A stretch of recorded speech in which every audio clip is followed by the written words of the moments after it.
What's up, everybody? Michael here, and it's tea time. Grab a cup and pull up. I'm going to talk a little bit about some November news, PlayStation stuff, channel stuff, really whatever comes to my mind. So first up, I want to talk about some releases that are coming up in November for PlayStation. I'm only going to be talking about PlayStation because I'm a PlayStation guy. That's what I like playing on mostly. I don't dislike PC games. I have a gaming PC. I just do most of my time on console, specifically on PlayStation. So we've got Metal Gear Solid Delta Snake Eater. It's a ground up remake of the PS2 era Konami classic Metal Gear Solid 3. There's no official release date, but I'm going to make a prophecy. I'm going to guess that it's going to come out on November 17th. Because November 17th, 2024 is the 20th anniversary of the original release, which was on November 17th, 2004. So I'm cautiously, or maybe a little wishfully, hoping that it's actually going to be surprised dropped on us.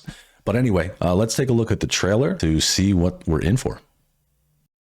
Listen to me, Jack. Just because soldiers are on the same side right now doesn't mean they always will be. Politics determine who you face on the battlefield. Is that why you abandoned me? The only thing we can believe in with absolute certainty is the mission. Your mission is to retrieve Dr. Sokolov. You mean the Soviets pulled out of Cuba just to get their hands on Sokolov? That's right. What the hell was he working on? Are you one of Volgin's men? No. I've come to escort you back to the other side of the Iron Curtain. That's what they were making you build?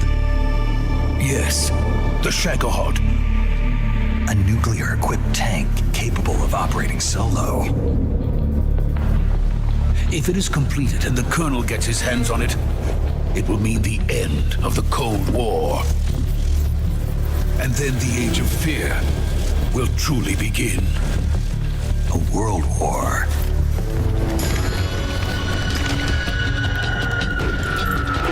Ocelot never lets his prey escape.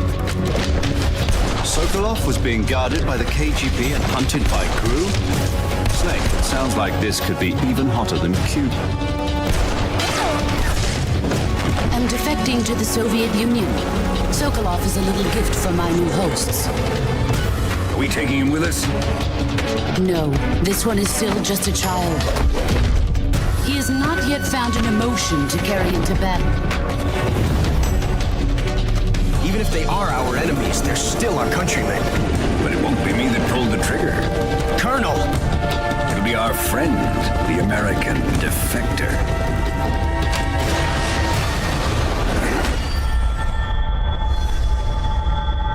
People aren't the ones who dictate the missions. Then who does?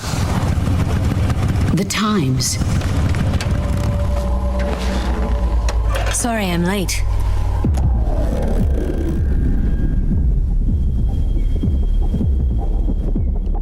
Okay, all right, that looks pretty good. Graphics look solid. I haven't played any of these modern Metal Gear games, but that looked really good. Good graphics, good action, good music, all the things that I like. So again, wishful, probably. It's probably not going to happen, but it would be kind of cool if November 17th rolled around and that game came out. I'll definitely jump right on it. Moving on, again, I wanted to talk a little bit about November releases. I'm not going to cover all of them because there's like more than 30 games coming out for PlayStation in November, but some did catch my eye. And in no particular order, one of them that caught my eye was Slitterhead. From what I can see, it's a hack and slash survival horror, but what's kind of neat is it's by Keiichiro Toyama. Hope I'm pronouncing that right. The creator of Silent Hill and Siren. And then also the music is composed by Akira Yamaoka, the legendary composer of Silent Hill. So I think we're in for a real treat there. I haven't seen a ton of it. I've seen the trailer, which we'll watch in just a second here, but it looks cool. I hope it has some of that Silent Hill vibe where you're a little bit lost and confused at times, or you don't quite know where the story's going, but we'll have to see. Let's check out the trailer.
one definitely checks some boxes. Also drew question marks next to some line items for me. It looks really cool, really colorful. The enemies look brutal. They look like insect kind of octopus alien type things. I'm not sure what to say about that. It looks cool. It's made by the right people. The music should be good. So we'll have to wait and see. The Rise of the Golden Idol is another one that jumped out at me. I have not played the first one. This is a sequel game, but from what I read about it, you don't necessarily have to play the first one. The first one's pretty short if you do want to play it. But it's a puzzle game, and I found it to have a really unique artistic style. I like that kind of stuff. Like, I read some graphic novels, and I'm interested in art and things like that. So I like when they present things a little differently. Like the last two games we looked at have some level of realism to them. This one doesn't. It's like painted pretty much, or very artistically driven. So it's a sequel to The Case of the Golden Idol from 2022, which again is a really short game, supposedly pretty cheap. You can go get it and play it now if you want to play it beforehand. But you're solving crimes, and it's set in the 1970s. Again, art style for me jumped right out at me. Whether this will be fun or not, I don't know. It looks like it's going to be kind of like a point and click adventure, a detective story, which I'm a big fan of anyways. So anyway, roll the trailer. We'll watch it together.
Yeah, I like that. I like how at the end it said accident, murder, God, alien.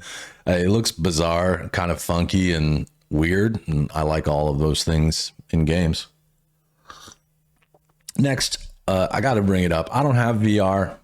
If you do, I want to come over and play this game at your house. Metro Awakening is coming out on VR. I can't justify affording the VR setup for PlayStation. Props to you if you can. Good for you. And again, call me because I want to come over and play it. But it's made by a different studio. Instead of Ukraine's 4A games, it's made by Vertigo Studios in Amsterdam, which I think is probably a plus because they're most likely specialists, just based on the word Vertigo being in their name. They're probably specialists in VR. So I think that was a smart move. 4A's got their hands full. They're great developers from what I've seen. It looks really good. And I'll probably never get to play it, but we can watch the trailer together. My story is a tale of rules rewritten by nuclear fire. Serdar, wake up! Hello. Doctor. Yana's not here? Oh, hey, Serdar! Have you seen Yana? Max? Something happened. She's in no state to be wandering out in the metro alone. I need to go after her.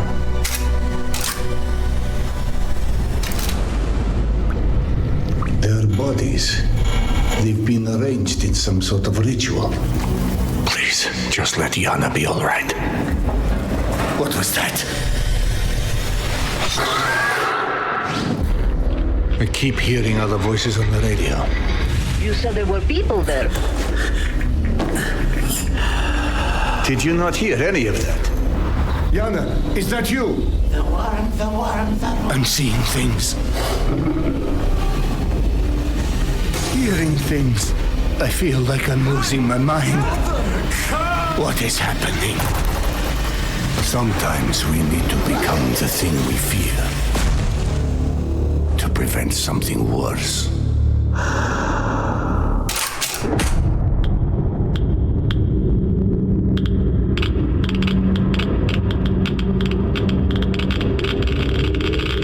Damn, that one looks good. As you can tell by my teacup, I'm a big fan of all things Metro. In fact, I'm reading the novel Metro 2033 right now.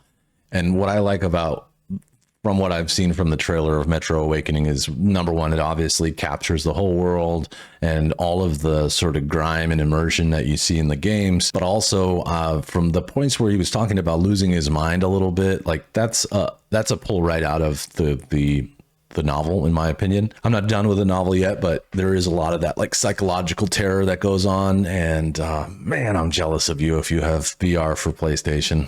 Gosh, super jealous. Next, this one kind of is a shout out to Mrs. Muss. The next game that I'm interested in November is Tetris Forever. So in Tetris Forever, it's a celebration of Tetris. So it's going to have like 15 different game modes, kind of spanning across all the time that Tetris has been out there. I think there's also a little mini documentary written right in. And some of the games or modes of games that were never released outside of Japan are going to be in it. So it looks pretty cool. Yeah, my notes right here say it includes 90 minutes of documentary telling the extraordinary tale of Tetris. And I think, maybe it's my age, I don't know, but I think Tetris is a timeless game and super fun. And the reason I shout this out to Mrs. Muss is because she plays competitive Tetris on Nintendo Switch like every night, and she's actually really good at it. If there's ever money on the line, do not bet against my wife when playing Tetris. Let's check it out.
Yep, that looks cool. Tetris Forever looks like a lot of fun.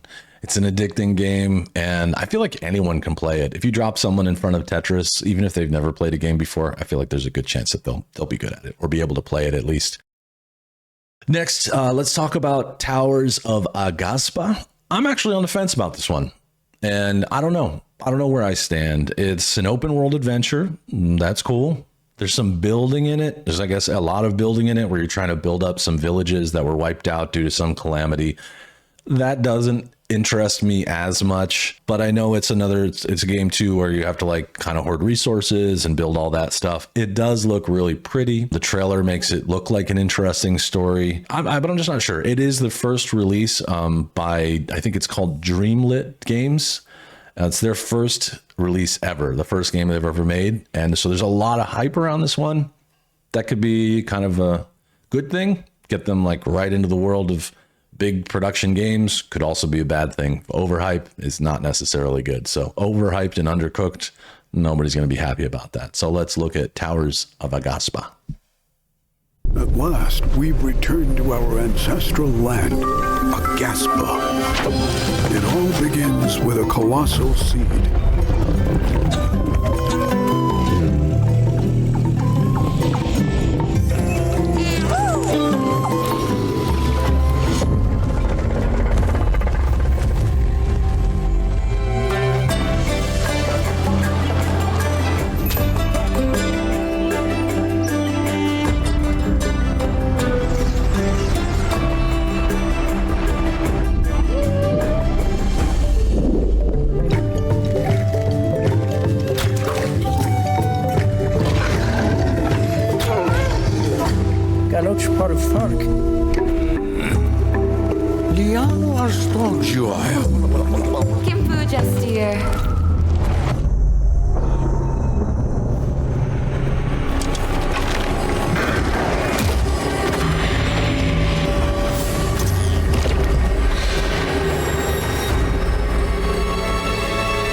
Yeah, I don't know. Some of that looked like really cutesy, which is obviously not a good fit for my channel necessarily, but it doesn't mean I'm not going to play it. It did look a little bit childish and a little too cutesy for me and too cartoony. But then it sort of changes scenes and you're in this like dark looking battle with these monsters or whatever they are running at you with shields. You're shooting arrows. I definitely don't like the building part of things. That I'm not against build games. I just don't. Maybe you could say I'm really picky about them. So I don't know. That's a whole lot of unknown quantity for me. No other games to reference. They didn't make a game in the past. I don't know who this developer is. I'll give it. It does look pretty. It does look like it could be good. I don't know. I probably won't jump on this. I'll bet that it'll be on PlayStation Plus at some point. Maybe I'll give it a shot at that time, or maybe I'll watch somebody live stream it. Be kind of fun. Next one that I am actually pretty excited about, and again, maybe this speaks to my age a little bit, but Neon Blood is a cyberpunk RPG adventure game coming out, and it really has a lot of great throwback to like the early 90s games where, you know, there's a lot of pixel art, although some of the pixel art is so good. Like I watched some of the combat and it amazes me what they can do now, because you can do so much more than you could back then, if that makes sense. Like you can use more animation and more pixels to make them look even better. You're playing as an ex-detective trying to unravel some big plot, a typical detective story. You're probably a gruff, angry detective at the beginning who just wants to be left alone and then has to solve this, whatever it is. It is another first release. The game company is called Meridium. I think I'm saying that right, or Meridium. I don't know how to say it. But again, it might not go well, but it definitely looks good. Everything about it. I'm a big fan of Philip K. Dick, William Gibson, you know, the Neil Stevenson, like the whole like sort of Blade Runner, cyberpunk, that kind of thing. But let's check out the trailer, see what it's like.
Yeah, I'll take a cup of that. It looks cool. I like the graphic style. It reminds me in graphic style of Gemini Rue. If you like this kind of game, you might like Gemini Rue. It's a really good one. It's worth checking out. I think it's like $1 on Steam. It must be.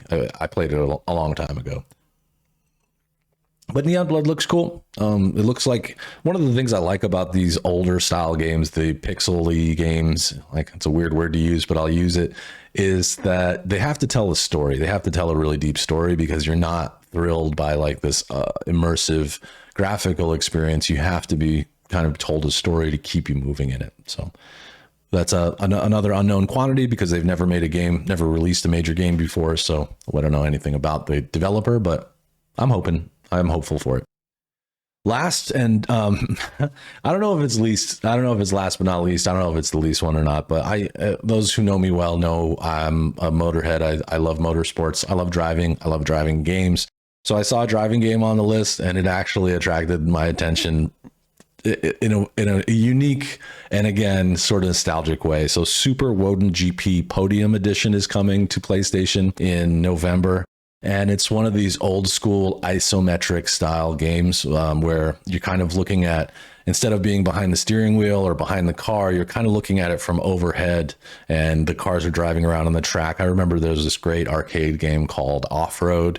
It had 4 steering wheels around the arcade cabinet, and it was the same way. It kind of like, you were like looking at kind of like driving a remote controlled car. But this has like tons of cars. I think it's something like over 180 different cars, a bunch of different tracks. It's actually 2 games packaged into this thing. I think it released originally on Nintendo Switch back in June, and now it's finally coming to PlayStation.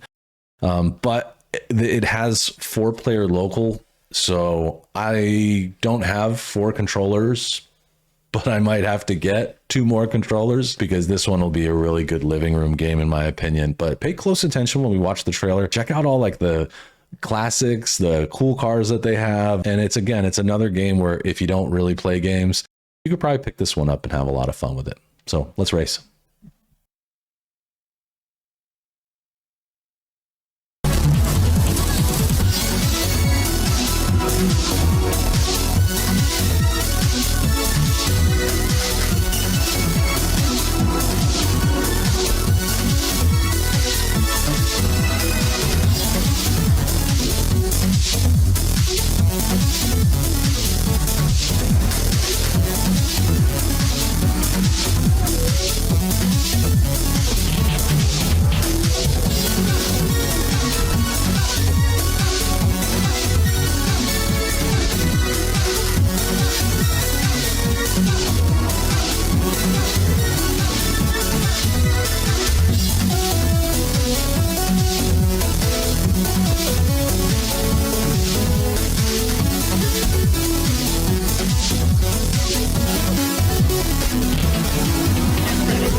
Get ready.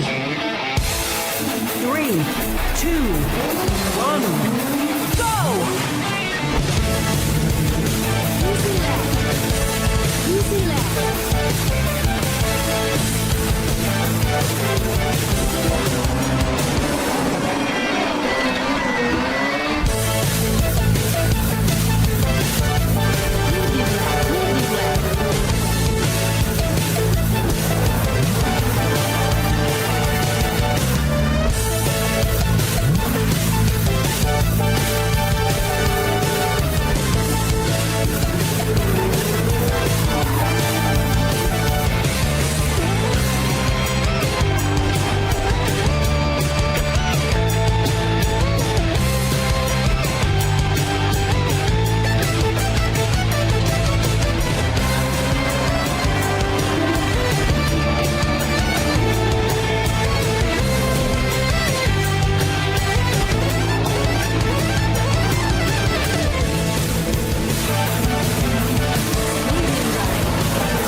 Hell yeah, that looks wicked fun. I saw some Group A, Group B rally cars there, tons of different race styles and cars, and the music is just perfect. It's because it's like a time warp. You're back standing at an arcade in 1993, and you're running out of coins, but you hope that the game will last forever. Definitely checking that out. And I hope, I don't know what the price of any of these games are either, by the way. So some of them that are priced right, I'll just buy. Some of them I'll wait for PS Plus. Some of them I might not play after kind of reviewing them in this way. But all of them look like at least worth taking a peek at and see where things happen from there. In other gaming news, I know it's October news, so looking in the rearview mirror a little bit, but pretty exciting that Remedy Games dropped the Lake House DLC for Alan Wake 2. As most of you probably know, I'm in the midst of playing Alan Wake 2 right now, and I am a huge Remedy Games fan. Remedy Entertainment is my favorite game developer when it comes to linear games, and I'm just thrilled. So look out for that in the future. I'm definitely going to play all of Alan Wake 2, including Night Springs, the fun DLC so far that's been with Rose, and then the Lake House DLC after that as well. And they also announced a trailer for Firebreak, which is going to be their 3-person first-person shooter, which as far as I know is the first time that Remedy has made a first-person shooter. But it's a cooperative 3-person first-person shooter set in the world of Control, in the oldest house. So I do want to take a quick look at that trailer, but before we get into that, just know I'm super excited. And if you're a subscriber on my channel and you're interested in playing together, let's make a plan for that whenever it comes out in 2025. All right, let's roll this clip.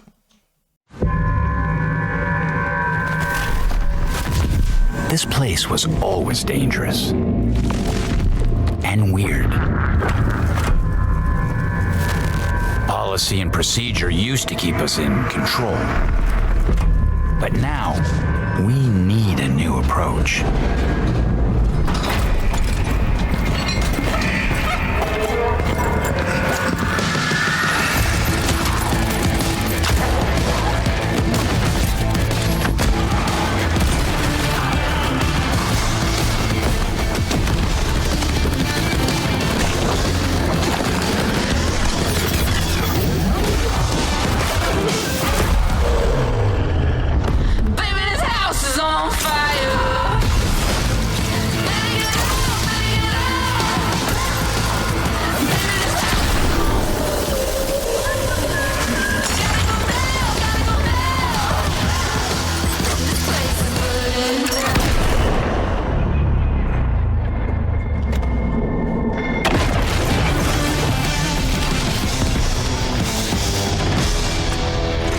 Welcome to Firebreak.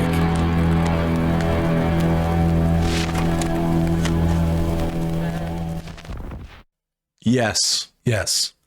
I'm a resounding yes on Firebreak. It looks so cool. I can't wait to go back into the quarry. I recognize almost every scene of some part of the oldest house, which is, again, where you spend all of your time in Remedy's control. But also the objects of power. Now, I don't think we're going to have Jesse Faden's abilities, right? No telekinesis or anything like that. But at one point, they shoot that garden gnome, and it's actually an explosive. I expect to see a pretty fun range of objects of power that can help us in our fight against evil that was inhabiting the oldest house. Probably just going to be doing some cleanup of the hiss, I think. Either way, it looks awesome, and I can't wait to play it. That's about all I got for news. As far as my channel goes and what's ahead is, of course, my current schedule is going to stay the same way with very few changes, although I will be taking Veterans Day off. And let's see, what day is Veterans Day? I think Veterans Day is November 11th. So I will be off November 11th. So that Monday show is canceled, but I'll be doing all my other shows as normally scheduled. Also, I want to let you know on Sunday, the 17th, if you're in my Discord, we will be watching Silent Hill together, the movie. That'll be at 7 a.m. Los Angeles time on November 17th. If you're used to coming to the Saturday show, this is the same time as the Saturday show, just on Sunday, the 17th. So it's the first time I've done a movie in the channel, and I want to hang and watch it with you because right now, of course, I'm playing Silent Hill 2 on Mondays and Wednesdays. The Silent Hill movie basically covers the story of Silent Hill, the first game, more or less. And so that'll be fun. And also at some point in November, one of these Saturdays, I think me and the crew will get together. We'll play some GTA Online, maybe as like a Thanksgiving party or something like that, kind of like we did for Halloween with Red Dead Online. Other than that, Alan Wake 2 and Silent Hill 2 are going to last a little while. I've got some other games to consider when the time comes, right? I've got the earlier games in the Metro series, having just finished Metro Exodus, and go back and play Metro 1 and 2. I've got some Tomb Raider games, Days Gone, God of War Ragnarok. Far Cry 6 has been discussed a couple of times. I don't know how to feel about it. I tried like an hour of it and didn't love it, but maybe it's worth Far Cry. It's got to be good, right? I could also be pushed into playing the remake or remaster of Far Cry 3. Absolutely love that game. If you've never seen it and you'd like to see it on the channel, let me know. And of course, if the theory that I presented at the beginning of this video is true, if the new Metal Gear game comes out in November, I will definitely put that into the rotation. We'll vote on it, of course, as usual. But yeah, I'm excited about that. Checking over my notes, I think that's it for this tea time. I want to thank you for joining me and wish you the best. Take care of yourselves and each other. As always, thank you so much. Peace, love, and burritos. See ya.